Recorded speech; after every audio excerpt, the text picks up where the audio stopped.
Na, kennen Sie diesen Song? Passion von The Flirts.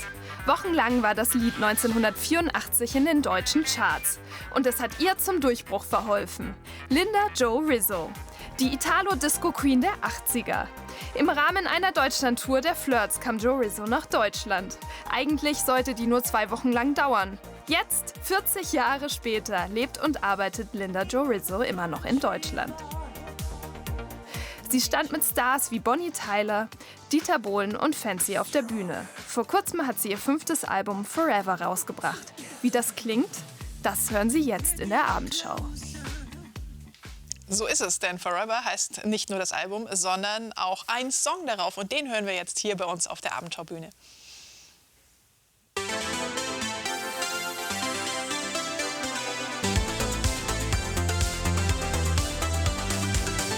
They were young, living in a dream, on their way to paradise. Time went by like a laser beam, there was sadness in his eyes. Came the day when he had to go, and the rain began to fall. 'Cause the place he is going now won't be paradise at all. Forever, that's what everyone would say. Life can take you far away. Listen to your heart and pray. Forever together. Hey, now come on and break your chains. Forever together, forever. Hey, now don't say your life's in vain. Forever together, forever. Listen to your heart.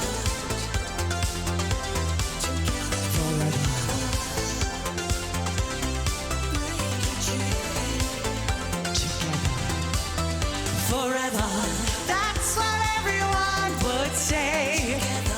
Life can take you far away. Listen to your heart and pray. Forever together. Hey, now come on and break your chains. Forever together, forever. Hey, now don't say your life's in vain. Forever together, forever, forever.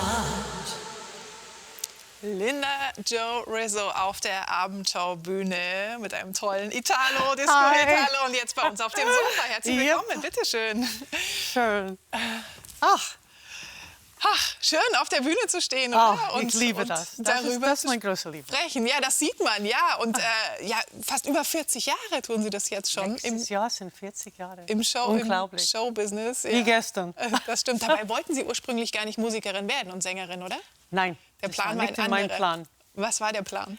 Modeling war mein erster Traum und dann Ernährungswissenschaft. Das habe ich auch gelernt. Musik ist reingefallen. Einfach so. Und dann habe ich das Gefühl mit dem Licht und dem Applaus. Und das war einfach, wusste ich, da will ich hin. Und wie kam es dann überhaupt dazu, dass Sie zum ersten Mal gesungen haben? Ich habe gesungen in der Kirche als Kind. Also ich glaube, das war wahrscheinlich die Ausbildung, weil ich habe nie gelernt. Und in meinen Modeling-Tagen in Italien habe ich Musik gemacht als Hobby. Und wenn ich war zurück in Amerika, habe ich nie das Kontakt verloren. Und einen Abend gehe ich essen mit meiner Kollegin aus Mailand und da sitzt Bobby Orlando am Tisch. Er ist der Produzent von The Flirts. Und den nächsten Tag habe ich einen Vertrag unterschrieben. Ja, und dann waren Sie in dieser Band. Ja, The Flirts. ja. Und so sind Sie auch nach Deutschland gekommen. Auch das war nicht der Plan. Ja? Nein. Nein.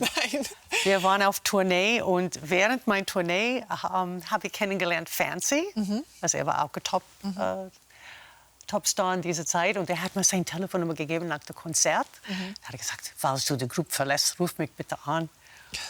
Und so war das. Ich habe die Telefonnummer inzwischen verloren. Okay. Aber Vielleicht hat er auch eine andere jetzt. ja, aber ich habe ihn dann getroffen Jahre später in einem Club in München. Da hat er gesagt, warum hast du nie angerufen? Ich habe gesagt, ja, wer bist du? Weil, wenn ich ihn kennengelernt habe, der war total geschminkt und geglitzert. Ne? Und an diesem Abend war er total normal gekleidet. Ich sagte, wer bist du? Ich bin der Fancy. Ah, okay. Und so fängt es an. Ich habe mein erstes Lied mit ihm, also Solo-Lied, gemacht um 1 Uhr nachts an der Tumlinger Straße in München. Okay, okay. Und seitdem sind Sie wirklich in Deutschland auch? Ja, bin ich geblieben. Ja, obwohl es nicht der Plan war. Dann gab es die Musik immer, die Bühne gab es immer. Irgendwann kamen die Kinder, 3 Kinder. Das haben Sie auch irgendwie gemanagt. Ja. Und ein Restaurant kam auch noch. Ja, ja. Wie haben Sie das alles unter einen Hut gebracht? Meine erste Tochter ist in New York geboren, sind hier aufgewachsen. Die 2 Jungen, das sind von hier, also hier geboren. Ich habe super gearbeitet und verdient, Gott sei Dank. Und ich habe mich erlaubt, ein Au-pair, so Kindermädchen zu haben. Und ohne das würde nie gegangen. Und ja, ich habe gereist, und meine Shows waren Wochenende. Unter der Woche war ich hier mit der Schule und Hausaufgaben und so weiter. So das war okay. Und dann kam Restaurant. Das war eigentlich mein Traum für meine Rente. Okay. Aber Künstler geht nie in Rente. Ja. Aber habe ich das genommen und habe ich 8 Jahre lang gemacht. Also Musik, Restaurant, Kids.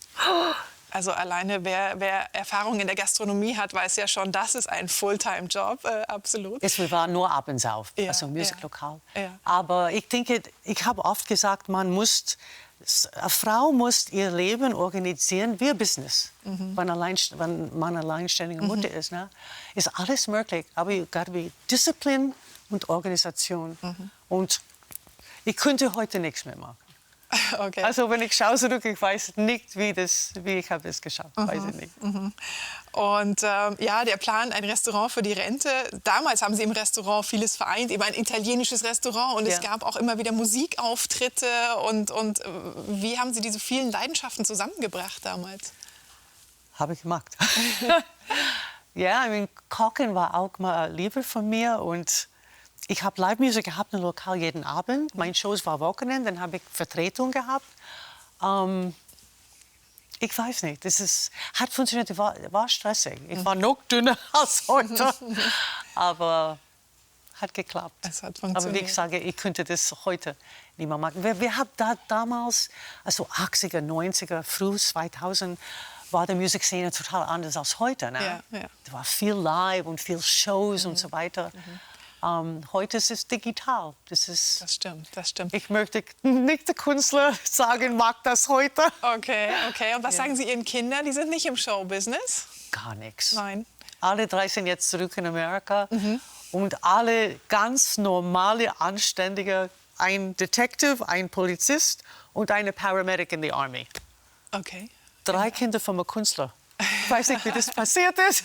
Vielleicht gerade deshalb, weil Sie das nicht wollten, vielleicht möglicherweise auch? Ja, ja, weil ich habe gesehen, also das war ein Kampf natürlich, Ja. alles zusammenzubringen. Und ich habe alle gesagt, na Mama, wir wollen etwas sicher mit Rente und Krankenversicherung und so weiter. Okay. Ich habe immer gesagt, mach, was du willst, hauptsächlich du bist glücklich. Ja, ist ja gar Das nicht ist so wichtig. einfach mit Krankenversicherung in Amerika. Oh Gott. Aber es ist ein anderes Ja, Thema. ja. Vielleicht können wir ganz kurz noch über das Album reden. Eben was erwartet denn die Fans auch auf dem Album? Um was geht es? Die Texte schreiben Sie oft selber. Ja, die meisten mag ich selber. Also, es ist interessant, das Italo-Disco, das 80er Sound. Meine Fans wollen diese Musik. Wenn ich morgen Rock singe, die kaufen nicht. Okay. Oder Blues oder Jazz oder was. Die sind, it's ein kleinerer Kreis, aber es ist weltweit. Und die Forever-Album ist letztes Jahr rausgekommen. Und die sind neue produzierte Lieder, aber mit das 80er Flair, Synthesizer, Beat und so weiter. Es einfach, 80er Musik war schön, es war positiv, Absolut. happy und du hast es gehört und du wolltest bewegen. Ne? Und hier auch mit Extended Versions lese ich gerade. Ja, und ich habe extra die Jacke vom Foto angezogen vom heute. Cover. Ja, wunderbar. Toll. Forever heißt das Album und das haben wir auch gehört. Ich danke Ihnen sehr für den Besuch in der Abendschau. Ich danke Linda euch. Torres. Vielen Dank und alles Gute weiter mit der Musik und viel Dankeschön. Power weiterhin.